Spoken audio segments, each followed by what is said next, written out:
안녕하세요. 빅토픽입니다. 미래의 수익성을 담보로 하는 대출, 프로젝트 파이낸싱에 대해 들어보셨나요? 오늘은 부동산 프로젝트 파이낸싱에 대해 알아보겠습니다. 프로젝트 파이낸싱이란 프로젝트를 기초자산으로 대출을 실행하는 것으로 프로젝트에 필요한 건물의 건축 자금을 조달하기 위해 사용되며 금융에서는 상환 가능성과 이자 지급 능력을 보고 대출을 진행합니다. 부동산 프로젝트 파이낸싱은 나대지에 미확정 건물을 담보로 대출을 하는 것으로 향후 지어질 건물과 그 건물을 분양 또는 임차하여 발생하는 현금 흐름 두 가지를 기초자산으로 보는데요. 즉, 건물이 세워질 수 있는지의 책임 준공 여부와 현금 흐름에 문제가 없는지의 분양성 여부, 이 두 가지 요소가 검토된 후에 부동산 프로젝트 파이낸싱이 진행됩니다. 이 두 가지 요소의 조건을 자세히 알아보겠습니다. 먼저 책임 준공이란 준공에 대한 확약으로 대출에 대한 담보물을 확보하는 것이므로 부동산 PF에서 가장 중요한 요소입니다. 확약에 대한 신뢰도는 1. 시공 능력, 2. 상환 책임 능력 이 두 가지로 결정되는데요.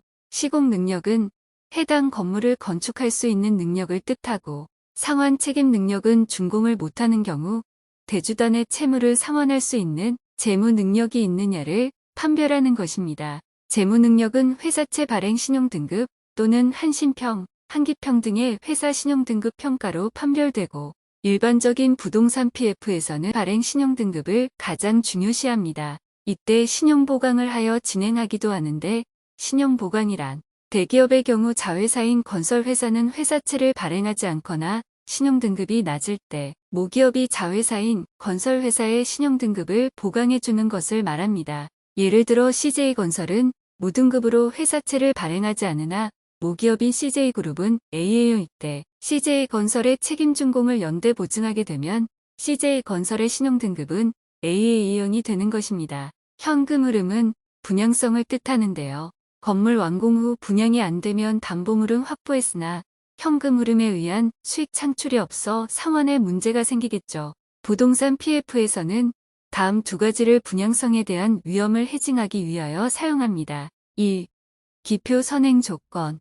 대주단이 기표 전에 분양성의 리스크를 회피하기 위하여 시행사, 차주에게 최소 얼마의 청약을 받으라는 조건을 제시합니다.